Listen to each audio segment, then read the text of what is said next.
how the hell have I survived that? Like literally, I've still got some of these cuts on my hands today from that experience, from what happened that night. But how have I walked away from that with simply just a few cuts? Mm-hmm. And that for me was a bit of a revelation to an extent. I probably wasn't ready to understand that straight away, but it hit me a little bit later on that actually there's something going on here.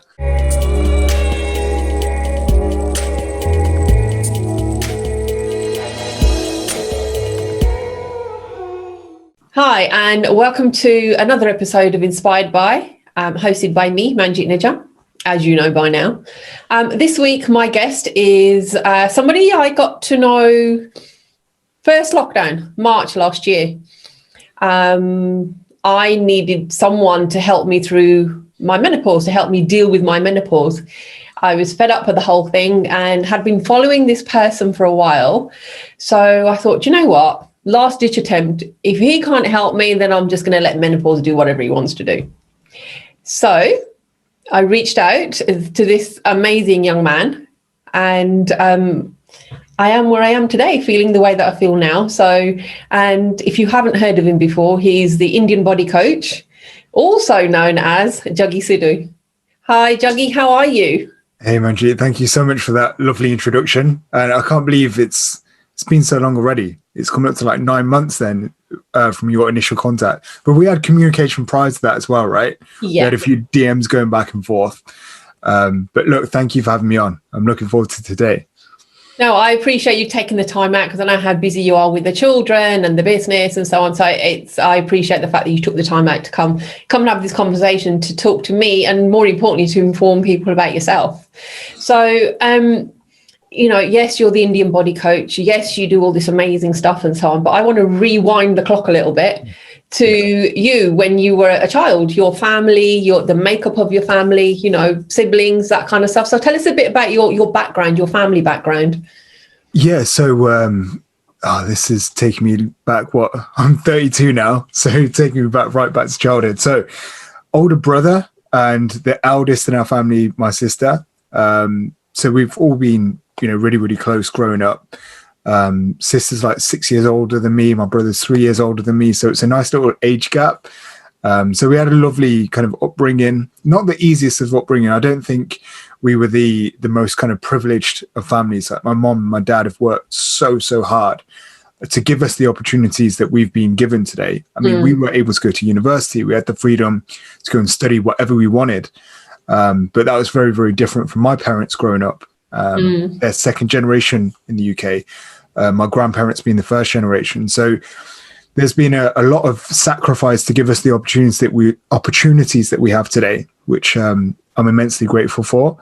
It depends really what you want to know about the childhood growing up. Like I was the youngest, so were you spoiled? Were you spoiled? I'm not going to say that I was spoiled. Maybe I was. If I think about it from this perspective, I was afforded a lot more opportunities than, say, my sister was. She was a little bit older than me.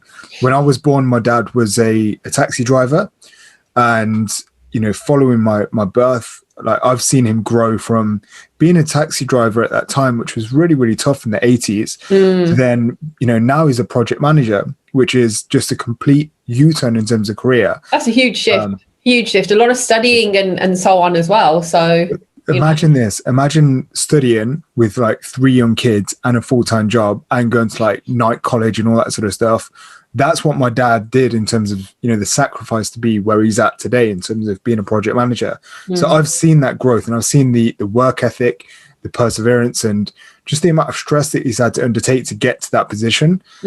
I find that just incredibly inspiring. So what were you like, as a teenager and so on? First of all, where are you actually from? Which part of the country are you from? Yeah, so I'm from Coventry, so from the Midlands. So pretty much close to my heart. I'm a Birmingham girl, as you know. Okay, yeah. Well, from me, like I lived on the same estate probably for like 30 years. I only moved away from that estate like last year. The year before last. So I pretty much lived in that place. My Bibi and Baba lived around the corner from us. So we were always really, really close together. From Coventry. So what was it like growing up in Coventry then, when you were growing up? It was good. Yeah, where we lived, the schools were really good. It was nice. Had a lot of, close friends and all that sort of stuff. I was very, from a young age, always been quite, studious, probably quite competitive with my brother and my sister. It's just who I am. It's just part of my nature. But I think that's my dad's fault, by the way. I'll tell you this. I don't think I won a game of football against him until I was like 15 or 16 years old. He did not give us that, that easy ride that sometimes we give with the kids, like getting them to, letting them win. Yeah. We didn't have that growing up. We had like, no, you're going to win when you deserve to win. But no, I was always really studious, very, very into my kind of education, which was, set me in good stead for going to university and whatnot and, studying nutrition in the end. But yeah, it was a good upbringing. I keep coming back to that competitive nature because that's obviously it is a part of who I am. That came from childhood. But what I love about that is me, my brother and sister would always inadvertently obviously compete against each other. So if my brother got like 4 A's at GCSEs, I wanted to get 6 A's at GCSEs, and there was always that kind of competition going on there, like under the surface. But sibling it wasn't really rivalry. That proper sibling. But the funny thing is, there was none of us ever actually talked about it. In fact, over Christmas, me and my brother were just reflecting back and talking about childhood. I would like literally do everything I could to be ready first in the morning. So everything. So I'd have all my clothes literally right next to my bed so I could roll out of bed and get them on and be ready the quickest and downstairs the fastest. But that was just that little sibling rivalry that we had. But it was unspoken, which makes it even funnier. Yeah. So you went through school, you had a relatively normal childhood, the same as majority of kids, and so on. Loving household, sibling rivalry, bit of fun, competitiveness, especially. I suppose your dad obviously taught you a lot by not giving you the easy road, by making you work for that, that goal that you could score against him. And that's kind of would have set you up for where you've got to today. But then, I know you had some, how can I put this? I know you had some challenges, shall we say, along the way. You had some mental health issues and so on as well. So at what point did you go from being Juggy, who was as competitive with his siblings, kind of happy-go-lucky, so to speak, to, the challenges that you then faced? And if you're happy to share those challenges, please do so. Yeah, of course. I mean, if I think, I don't think with any of these things that there's ever really going to be like that one defining moment. But I think it was, for me, I always lacked confidence. Even, going through school, I would always be one of the quieter children. Would never really be too forthcoming with my ideas and thoughts, even though I had plenty of them. So I was very creative growing up, writing poems and writing stories and stuff like that. I used to love really engaging in that sort of stuff. So what I noticed about myself was, that lower self-confidence, sometimes I'd say potentially lower self-esteem, but obviously you wouldn't really give yourself those labels back then because you wouldn't really do any reflection around that sort of stuff. But looking back on it now, I can recognize that. So I think the big turning point for me really was actually going to university for the first time. So the first time I went, been living in this lovely, tight-knit family, environment where I was kind of shouted. It's quite simple. I was shouted growing up. I didn't know what drugs were. I didn't know much about alcohol. I didn't know any of those kind of things. And when I went to university for the first time and I was living away from the family home, suddenly you're living in, student accommodation, surrounded by just so many different people doing so many different things. And I genuinely, looking back on it, I was not ready for it. I was not mature enough to handle that amount of freedom. I wasn't experienced enough to understand like what alcohol would do to somebody. Like I would drink quite heavily when I was at university, especially that early bit of freedom that you get given. Suddenly you can go out every night and nobody's going to say anything to you. Like, you can miss days at university, you can miss lectures and nobody's going to, hound you. And even when you speak to a tutor at university, it's more of a box ticking exercise than it is them actually getting to know you and asking, how things are going. Yeah. So I quickly started to see a bit of a kind of decline, and I started to become quite insular. And so do you think that was, sorry to interrupt you, but do you think that may have also been because all of a sudden you didn't have that the role models, the sense of authority looking over you anymore, which you would have had at home? It's like, oh, where do I go? What do I do? What do I want to learn? All of a sudden you had all this in front of you, but there was no accountability for it. There was no accountability. There was, like you said, there was no one to really report to. Another part of that was I initially chose a degree that wasn't really aligned to who I am and what I wanted to do and where I wanted to be in like 10, 20 years time. It was literally because I thought, I could get a good job at the end of this. And I was driven by that thought process of I need to get a good career. And obviously if I get a good career, then that means I can, get married quicker, and then I can have kids quicker. I can move into, buy my own, house quicker and buy my car quicker. So I was driven by this timeline and this thought process that I had to have for my life, which wasn't really aligned to who I was. So that in itself was a massive stressor for me. Then I'll say a big turning point for me was, like I mentioned earlier, we grew up around my grandparents. We were very, very close. Couple of minutes walk, if that, from their house. And my Bubba passing away, I would say relatively out of the blue. I mean, the day that he passed away, just earlier on in the day, he was doing his gardening. He was in the lawn, mowing the lawn and, tending to the garden, which was one of his passions. And that day, I saw him. I went to a hospital because he was taken into hospital that day.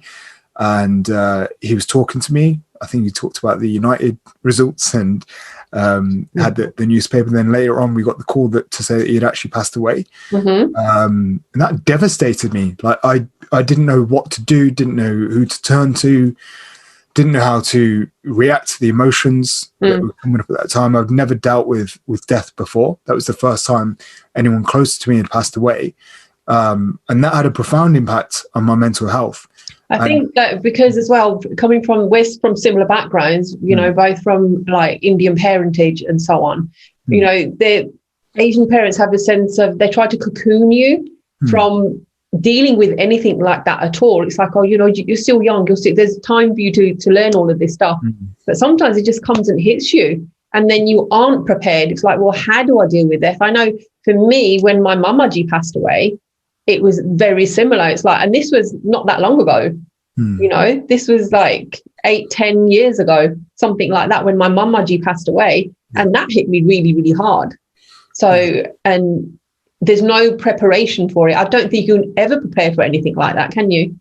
And there's no script for it. So, I mean, this is the thing that you can't, go and give somebody, you can't console somebody and say, look, this is a strategy to follow to get over this, because you never really get over it. I mean, even over the Christmas holidays, I saw a picture of my Bubba on the piano that we've got at home, and it just made me realize, oh my God, imagine if he was here today.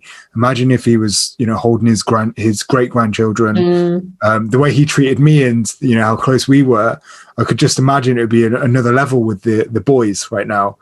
But yeah, look, there's no script for it. And at that time, because I wasn't, emotionally mature, I didn't understand my thoughts and how to actually, express myself properly. I just turned to alcohol. I was just drinking my pain away. It would be the only time that I wasn't really, thinking too much. And obviously, what else does alcohol do? It gives you a lot of confidence. So where I was lacking in confidence, suddenly I had this tool, this device to give me loads of confidence. And then that opened up doors to different friendships, to, conversations that I wouldn't ordinarily have. And then, the clubbing scene at university is, it's quite an interesting experience, right? Oh, I've heard. I didn't go to university. Yeah. So I have children who did, so I've heard. yeah, exactly.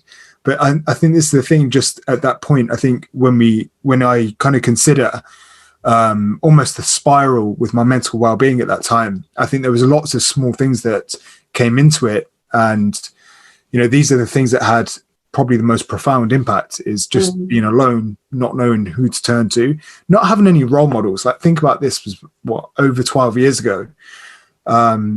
Who was talking about 14 years ago, who was talking about mental well-being?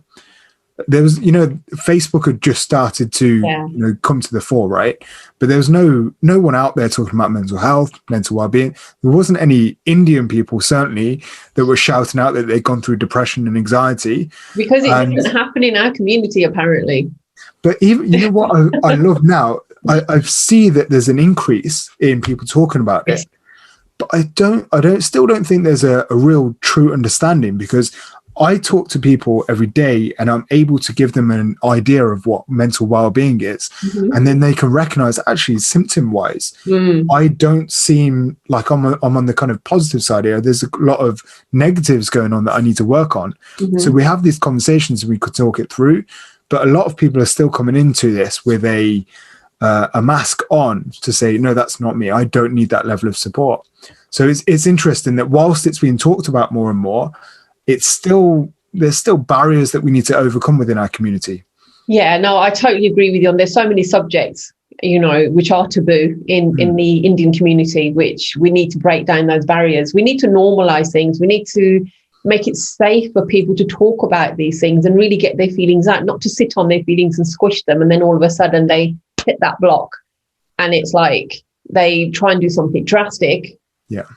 As we've read in the newspapers and so on, people taking their lives and so on and so forth, which is then left, the people who are then left behind, they struggle. It's like what did I do? Where did I go wrong? And so on. So we need to, as a community, come together so there is a better understanding of all of these issues that go on within our community and the wider community, and accept them. I think acceptance is quite key. I think there's a lack of acceptance currently, and the work that you're doing is helping to bridge that gap. I appreciate that. And again, not many people really even know this about what we do. Is we actually have psychology support on board as part of the coaching experience. And all of our clients will have access to psychologists at any point during their journey, especially when things do get a bit heavy. But no, it doesn't have to even get heavy. Like the stress that people are experienced with, being a parent in these modern times, like homeschooling kids is not an easy task to undertake, right? Well, you have first-hand experience of that at the moment, don't you? With your two little boys? So we've got a 5-year-old and a 2-year-old, and both require a lot of attention. Especially the 5-year-old, he does like his reading, he does enjoy studying, but I don't think anything can beat that true classroom experience. So I could sit there all day long with him and beg him to write down what 2 + 2 is, and he will tell me a million times what 2 + 2 is, but getting him to write it down on a piece of paper is just such a block. But this is the thing, like the way that I see mental well-being, it doesn't need to be in a position where it needs to be really bad and you're feeling really down all the time. If you can recognize some of the things that are actually leading you to feel unhappy in any sense or unfulfilled in any sense, then there's work that we can do there to make you feel happier, more purpose-driven, and improve your health habits over time. So let's rewind a little bit then. Yeah. You're at university, all of this world has suddenly just opened up to you, the nightlife, the alcohol and everything. And then what happened? Yeah, so after my bubba passed away, I would say that my behavior kind of spiraled out of control, to be honest. Because of all that emotion, I didn't know how to handle it. I didn't know how to actually discuss it and talk about it and share it. I was just an angry guy. Like I was just really angry. Didn't know who I was angry at particularly. I was just angry. And that would be the emotion that I would express. So it started to have an impact on my home life. So I remember, my brother said to me once, he was like, "Oh, you remind me of this character from this TV series that we used to watch." And the guy was an idiot, an absolute horrible guy, right? And I was like, I took it like a badge of honor, like, oh yeah, that's me. I'm that kind of guy. I'm, like the wild child. And internally, when he said that, it really hurt. Like I was, oh my God, that's what people think of me. That's my own brother saying that to me. And he even said to me at that point, he's like, "I don't even know who you are anymore." And that hurt. Yeah, that must have been a bit like, what do you mean you don't know who I am? I'm your brother. How do you not know me anymore? Kind of thing, you know? Yeah, this is the thing. Like that hurt so much, but I knew exactly where he was coming from because I wasn't being me. I was being what I thought I ought to be, and I was living a character because it was easier to live that character than it was to actually experience what I was experiencing. Understanding what was going through my mind and actually process that. It was far easier to be somebody else at that point. And that was a really tough time. I pushed my family away. Like there was a time where I wasn't really allowed to go home because I was just I wasn't a good person to be around. And I think back to that and I was like, you know, my mom did so much for me at that point, you know, booking me in for appointments, getting me to speak to people, to talk to people. But because I didn't recognize what they were saying, I just kind of blanked it off. Like I'd go in, I would just, you know, say, oh yeah, everything's fine. I don't really know why I'm here. My mom's just probably overly worried about me because that's what she's like. But in fact, I just didn't actually accept that I was going through depression and I was experiencing anxiety. And I needed to grow up really. I really need to understand how to express myself properly. It's just something that you need to be taught at some point in your life, or you need to learn at some point in your life. And I hadn't learned it up to that point. You were offered all of this support. Your mom, obviously, you're her child. She cares about you. Your brother saying, look, you're not the person that I know. I don't recognize you anymore. And probably your friends around you are kind of saying, whoa, what's happened to Juggy? Yeah. Where do you go from there? Yeah, I mean, things, again, they kind of spiraled quite quickly at that point, and it became increasingly difficult to really open up and share my thoughts and feelings. And again, I pushed so many people away. I felt lonely. I felt like I was a disappointment to everyone. I felt that I was a burden for everyone because all these people were worried about me. And I just felt, in fact, these people that love me so much, you know, I'm actually making their lives worse and worse and worse every single day just by being alive. And, you know, that thought process running through your mind every single day, and not having anyone to really say that to, I couldn't just turn around to a friend and say, oh, this is how I feel right now. And I'll be honest, a lot of the friends that I was surrounded by at that point were friends with my mask. They weren't friends with me as an individual. They didn't really know me, who I was. So yeah, there was, I've talked about this a couple of times before. It never gets easier to talk about, but like one day I jumped in my car, and it's a little Vauxhall Corsa. It's my first car. I absolutely loved it. But I jumped in there and I was just driving down the motorway, and there was just this bridge there. And I thought, this is it. Like, this is going to be the easiest way to unburden all of my friends and all of my family and all my loved ones. I'm going to unburden them now. I took my seatbelt off and just drove straight into this bridge. It must have been 70, 80, 90 miles an hour, foot down as fast as it could go. And yeah, it culminated in that. It didn't have to, but it culminated in that moment.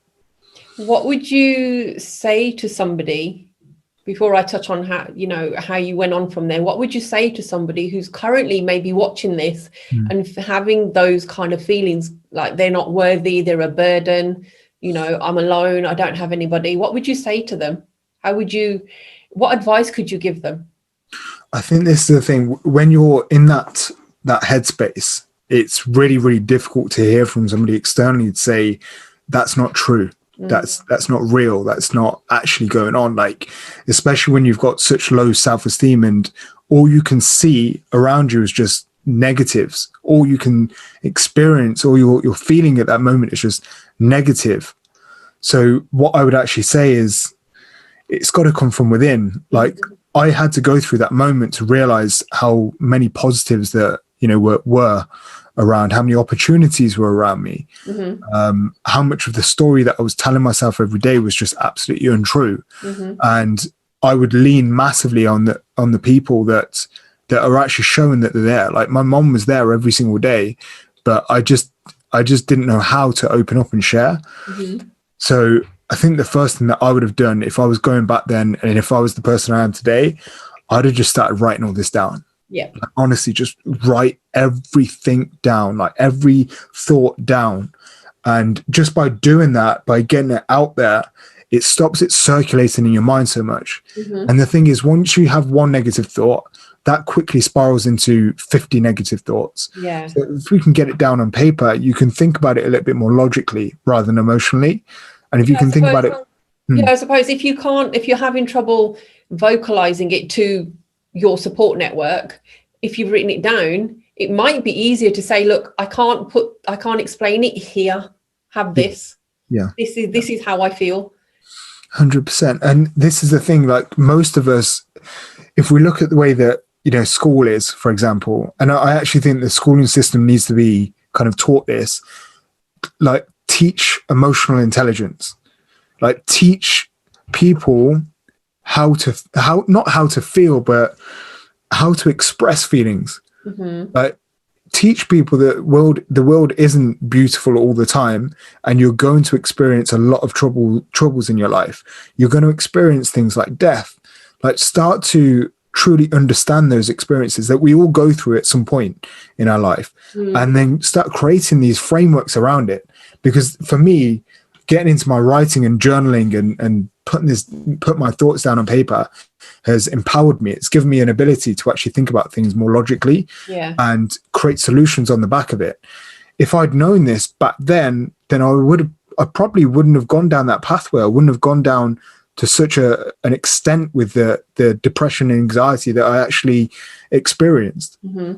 So before we go on further from how you know where you are now, is first and foremost, I'm so grateful that you're here, because I'm here feeling the way that I feel about myself, and a lot of it's to do with the work that you've done and your team do, and the whole, body coach community that you've created.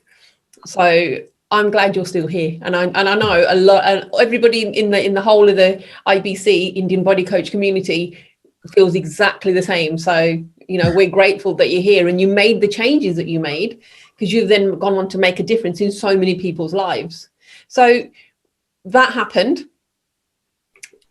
How did you then pick yourself up? How did you how did you then get going?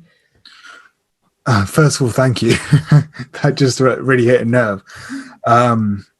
Hopefully a nice nerve. A nice nerve, yeah, a nice nerve. Look, this is the weird thing. I did that in this, what is pretty much a tin car, right? This little Vauxhall Corsa. The glass shattered all around me. The car was completely crushed. Like when my dad came to pick me up the next day, he actually he had to go and get my belongings from the car itself, because it was completely written off and they were going to crush it. And he was the one that went to the car, and he was like, he was just lost for words. And that I saw him cry, and I saw him so emotional in that moment. And a part of me was just like, how the hell have I survived that? Like literally, I've still got some of these cuts on my hands today from that experience, from what happened that night. But how have I walked away from that with simply just a few cuts? And that for me was a bit of a revelation to an extent. I probably wasn't ready to understand that straight away, but it hit me a little bit later on that actually there's something going on here. I should, by all rights and purposes, have died that night. And I think just from that realization that actually I have got a purpose, and I need to persevere and understand what that actually is. I think that's what drove me to be the person that I am today, and almost take on and I think accept and then take on the challenges that I take on each day to grow into what we've done in terms of, how we work and the legacy that we're leaving. I think it's really important that you did, discover your purpose. It's like having that, that was an extreme way of finding out what your purpose is. It's like having that epiphany of, okay, so why am I here? This is what I'm actually here for. This is what I'm good at. This is what my speciality is. This is what my gift is. And then growing it from there. And you have grown it. You've built an amazing organization, and it is an organization, with lots of amazing people in it. But before we get to that organization, There's somebody else I'd just like you to mention a little bit, and that's the amazing Jussie that you have and your beautiful little boys. So how did you and Jussie meet? And then how did you end up together with your, cute little family, your beautiful little family that you have, that you've been blessed with? Yeah, so it's a funny story. So Jussie and I met initially on a night out, which is really, really funny. So we met on a night out. We didn't talk to each other. Like, I think she might have brushed past me at one point. And I just remember her. And then I think there's still disagreement about this, about who actually did this. But Jussie added me on Facebook, right? After that night. And she said it was her sister added me on her behalf. And I still don't know the actual truth behind this story. And then I messaged her. I was like, hey, do I know you? Probably playing hard to get. Like, I'm not going to accept you as a friend on my Facebook because I don't know you, but do I know you? Because obviously I was like, wow, she's messaged me. And then we just got talking, and we'd talk for ages and ages and ages, and just hours would go by. Yeah. And it was just this kind of instant, like, this is my soulmate. This is like, I can't even explain this. When I would see her, it would be like this, just light just surrounding her. It'd be like a a scene where they've got like angels just walking through a crowd. Like, that's what it would be like. I remember she was coming in from the train station once, and I went to meet her there, and it was like the crowd just kind of like parted, and I just saw her. And just love watching this. The brownie points, I'm telling you. But it was just all these like signs that we were meant to be with each other. And I mean, look, Jussie was 20 when we got married. I was 24 when we got married. And it was just, of course, age-wise, Jussie was still at university. And I remember, like, she was still at university. I mean, I was helping her with her dissertation the same year that we got married, which is just, it's insane. But we just decided that it was the right time and we were the right fit for each other.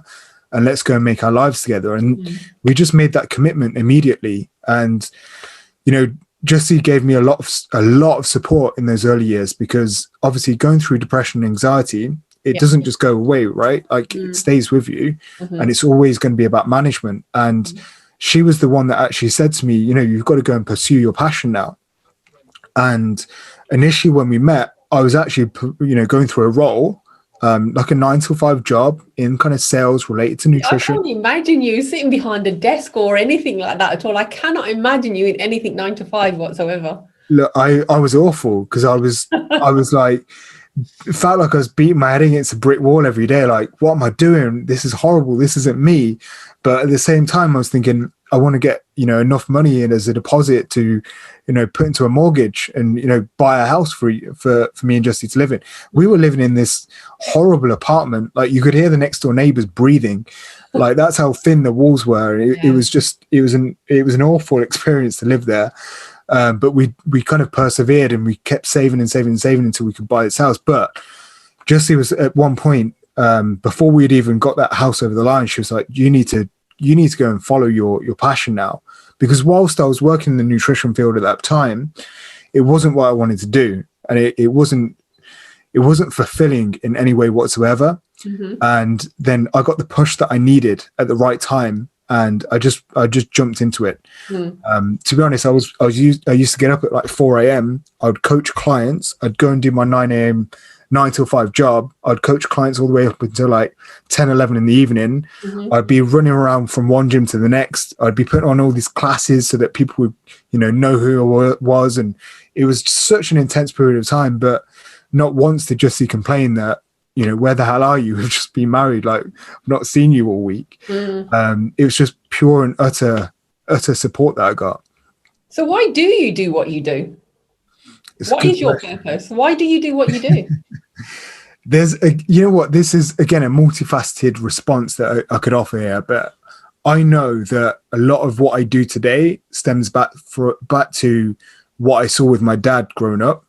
So I saw his health deteriorate because he basically had an autoimmune condition that came up when I was probably about 10, 11 years old. And I remember just the profound impact that had on the household. So all the food in the household changed. We stopped having processed foods. My mom was cooking kind of low carb foods and just all this sort of stuff. Just overnight, started to happen. And I didn't realize how much of an impact that had on me, but I suddenly got really, really interested in nutrition. And I saw that if you can control your nutrition, you can control your health. And I saw my dad's health improve. Like, my dad's never been unhealthy, by the way. Like, he's always, heavily involved in sports and football. Even now, he's almost 60. He does like 7-mile runs every morning. The guy's an absolute inspiration to so many people. We bought him a Fitbit just before Christmas. The guy gets his 10 to 15,000 steps in every single day, even though he works full time still. Yeah. So he makes the time for it. So it's just, going back then, I just realized just how impactful nutrition can be, and the focus on health for your quality of life, just the focus on stress management. Like, that had such a positive impact on my dad. But then look at all the people in our community, right? I've seen people in their 30s pass away with, cardiovascular disease. I've seen people in our community struggle with alcohol dependence. I've seen people, pretty much the whole family at some point have had type 2 diabetes. So it's all these things that just, it's like in your face every single day. And that was a big driver for me to go back to university, quitting that course that I was on, and following my passion, which was nutrition, studying that, getting my degree in nutrition, etiology of diseases, understanding performance, understanding health. Like, that was just an incredible learning experience. And that's kind of one of the driving factors behind where I am today. I'm also going to say this, though, longevity. Like, thinking about my Bubba, when I was growing up, we used to play football in the garden, and he must have been in his 60s. But as a kid, you don't even think about, he's in his 60s. We used to play like a competitive game of football. He used to play volleyball with us, play cricket with us, hockey, everything. It was just incredible. And I've seen that. I've had that positive influence growing up. And that in itself just made me realize, like, there is a quality of life element here, not just the quantity of life, but a quality of life that we all need to work towards. And a lot of that comes down to purpose and happiness and fulfillment. So there's Juggy the child, the little kid, the cheeky one, right? But lacking confidence. Then there was Juggy the teenager, got hit by this huge loss, and then spiraled from there, opened up in a world that was like, I don't know what to do in this world kind of thing. And then, losing your grandfather, meeting Jussie, your angel. So meeting your angel, who then, you guys then have gone on to have 2 beautiful little angels of yourselves. I have to say, they're so cute. Your feed, when your kids come on, you must get so many people like send you hearts whenever the children are on there, because they are just the cutest little things ever. So, then there's all the input from your parents and so on. But why Indian Body Coach? Why this online coaching academy? Why this? Why not just have one-on-one clients? Yeah. Well, I've done this, right? So my kind of evolution as a coach, I lost my way a little bit, when I first started personal training, because you kind of become a product of your environment. So I saw that the personal trainers that were doing the best in terms of actually having more clients to actually work with were doing competitions at that point. So I decided, because I'd always loved training, I'd really enjoyed it, even from a young age. I'm going to take you back a few years now, but when I was about 14, my football manager at the time said that I was too skinny to play in the adults team, because I was basically playing for my brother's football team, and they were in the adults league. So I spent like the whole summer just, using my dad's Argos dumbbells and pumping iron and press ups and sit ups. And at the end of the summer, I marked him in a training session, and he was like, I think he's ready now. Because I absolutely pummeled him in a few of the challenges. But there was that mindset that I really enjoyed, weight training. I enjoyed that kind of physique development. So I went into it and into the personal training kind of environment. And I was like, okay, now I need to go and do a competition. I didn't really know what that entailed. So I hired a coach and I went down that route, and I got to a point where I competed. I'd cut out my social life. I'd cut out, all the food that I enjoyed. I was eating this bland, boring bloody chicken and broccoli and rice if I was lucky. Hardcore. I've done that previously, and not sustainable. Not sustainable, but do you know what? It created such a... it creates such a fear of food though, right? Like I was fearful of eating off plan. So if I had this meal plan in front of me, I would actually have a level of fear of eating off that plan.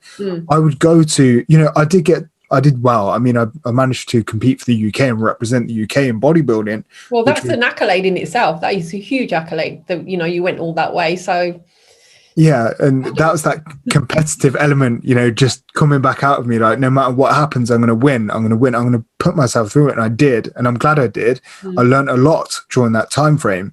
But it also created a lot of negative experiences for me too. So, for example, when I stopped competing, my HbA1c levels, which is a marker of type 2 diabetes, was through the roof, just because the amount of stress that my body was under. Yeah. My thyroid levels were absolutely shot. My testosterone levels were shot. So I saw this negative impact of just continual and over dieting. And yeah, the mindset, the emotional eating, the binge eating, I've been there and I've done it. Like people look at me and they've seen my physique for years and they've seen, oh, Juggy, you've always been in shape. So what do you know? You don't know what you're talking about. You don't know what I'm experiencing. I've been there. I've been like 16 and a half stone after a competition. I put on 25 pounds in 1 week after a competition. So I have been there. And that's the thing, like I kind of bridge the gap now between that's the extreme level of physique development. Yeah. And I'm a father. I've got 2 kids. I've got a business. I've got people that rely on me. I've got family. I've got commitments. Yeah. So it's bridging the gap between like real people and this kind of elite level kind of athlete and trying to find the right solution for the individual. Yeah. And I think that's quite key to what you're actually doing. It's not a conveyor belt, the way that you work. Right. It's not like, all right, who's the next client? And you just like they go through a process and then it's like, bye, see you later kind of thing. It's none of that at all. It's very, very personalized. From my own experience, having that initial conversation with you, which by the way, should have been half an hour, I think 2 hours later, because we just hit it off and started chatting. And then through once I'd signed up, and then it's having the conversation with the coach that's assigned to you, and they getting to know you getting to know them, the information gathering, before you've even discussed a plan of any description, a workout plan. There was never ever, and even now, almost a year down the line, nobody has said to me, here's an eating plan. Yeah. Not one person. Yeah, and I think this is the beauty of what we do now, is because we can be quite selective of who we take on, because our clients need to obviously, there needs to be an alignment of values. So we don't take on people that want quick fixes. We don't take on people that want to, rush to the finish line and don't want to build the baseline, the foundation first. We're not interested in just a fast turnover and just get a result and then we can put it on Instagram and, we can advertise your progress. The thing is, I've been doing this for like 12 years now, from the education perspective, then through to the coaching, and I've seen it. And I've been the person who's been a victim of that, where someone who's got me that real quick result used my transformation to get themselves more clients. Yeah. But what they didn't post was, well, this was 4 weeks afterwards when he'd blown up and he'd become a complete and utter mess. That's the world that I've been in myself. So I don't want my clients to experience that. So the beauty of actually getting to know the individual, not just what do they want to achieve, like where is it truly going to positively impact their life, their quality of life, their purpose in life. When you came to me and you were talking to me about, I've tried this, these supplements, and I've tried this diet, and I've tried this intense training program, and you just seem to just lack any kind of energy and happiness towards the whole process. And it felt like the process was driving you down instead of lifting you up. I'd had enough. I was like, almost like you're on this merry-go-round of yo-yo dieting, and mine kind of started because I'm from Birmingham, as you know, and I moved down south in my 20s.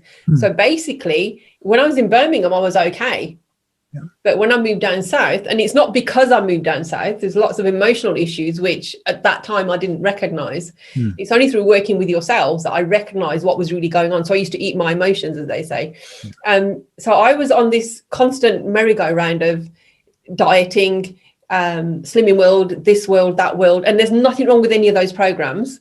but you've got to be in the right mind frame. You've got to have it here. It's got to be straight here. And I think with you guys, what you do, you get to know the person, the real person behind that. I want to lose weight because I want to look good, because it's not just about looking good. It's getting to know that individual and really figuring out what their why is. Yeah. But this is a tough one, because everybody comes in and they want to jump on a call to tell me what they want to lose. Whereas I've got the mindset of, well, what do you want to gain? Like, yeah, you want to lose some weight, but what does that add to your life? How does that augment your life? Like, what's the point in losing weight? If you told me, Manjeet, that you'd put on, you know, that you were just, this isn't you, but I'll Juggy, I'm 15 stone, right?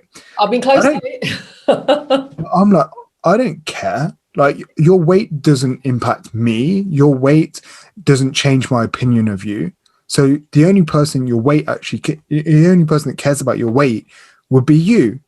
So why do you care about it? What is that negatively impacting the energy levels that you have? Physiologically, that's having a problem. You're not sleeping very well. You haven't got the energy to bring to work, the energy to bring to your relationship, the energy to bring to your passions and your purpose in life.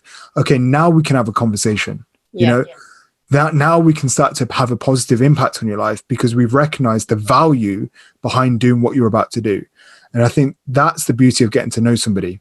Yeah, because I remember the conversation that you and I had, and after I'd kind of like offloaded onto you, you were quite clear. You said to me, I can't do anything about your menopause. Yeah. There's nothing I can do about your menopause, but what I can do is help you with your nutrition. I can help you to get moving. And I was like, oh, all right then. You know, and I was like, so what supplement can I take? And you went, none. There's no supplements you can take that's going to make you feel better long term, you know. And then we kind of went from there. And it's that impact that you have and your team have on the individuals who then come. I know lots of women who have spoken to me since I've been working with you. Oh, how did you do it? What diet did you go on? I said, I'm not on a diet. What do you mean you're not on a diet? I'm not on a diet. I've changed my lifestyle. So I'm no longer dieting. The word diet has been like, marketing have taken over. The marketing world have taken over that word. But it's nutrition. So I've changed how I feed and fuel this vehicle, my body, because if I don't give it the right fuel, it's not going to do what I need it to do. 100%. So where do you take this though? Because yes, you still have people, and you are picky with who you work with. I know that, you know, because it takes that initial conversation. Although to somebody else, it's just like, he's just asking me random questions. There's a thought process behind those questions.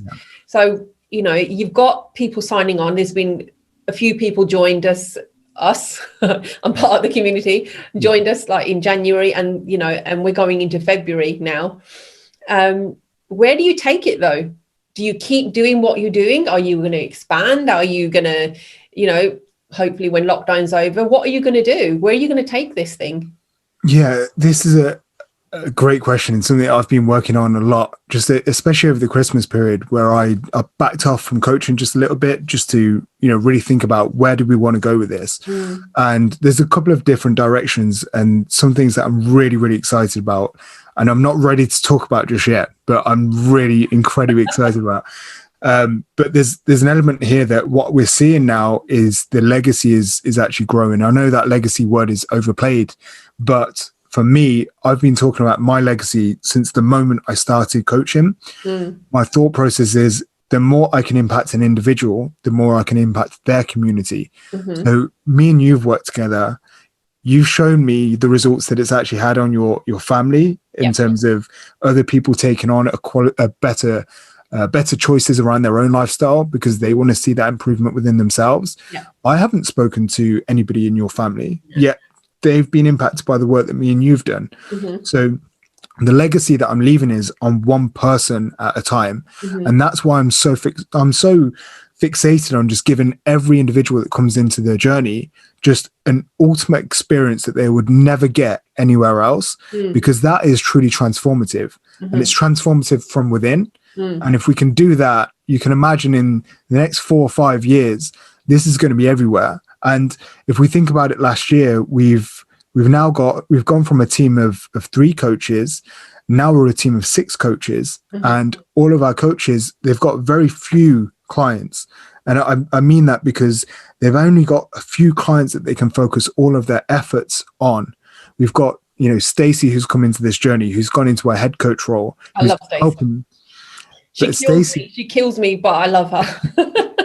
Stacey and I are working together heavily on creating this incredible educational resource so we can get somebody that has very little experience around nutrition to understanding nutrition, to understanding how to apply nutrition to the right person, to the right client. And we're just going to keep building these incredible resources to, we're going to have a super, super powerful team.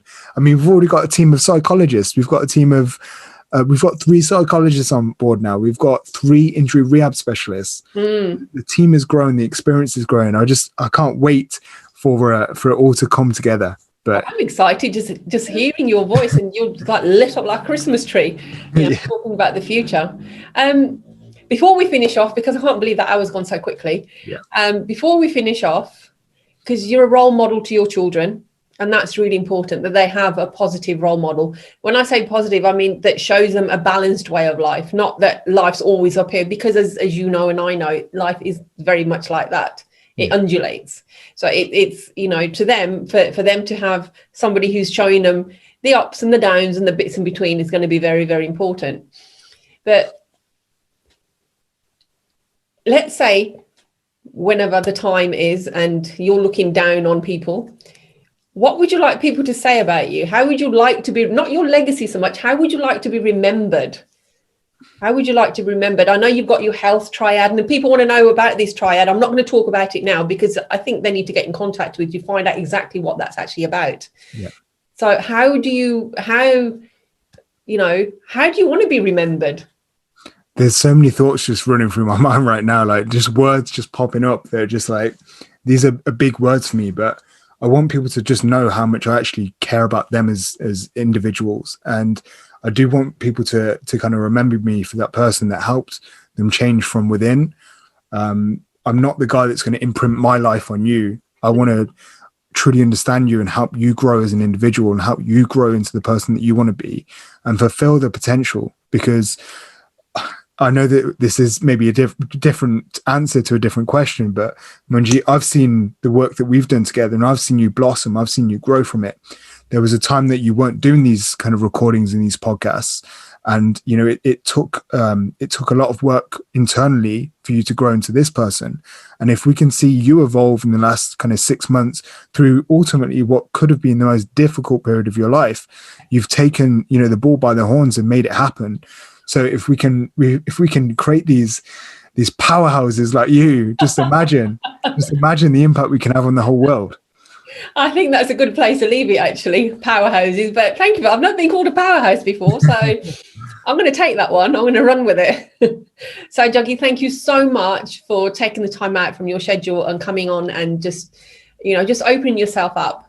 And you said you want to be remembered as people saying that you care. Well, you do care. I know you care.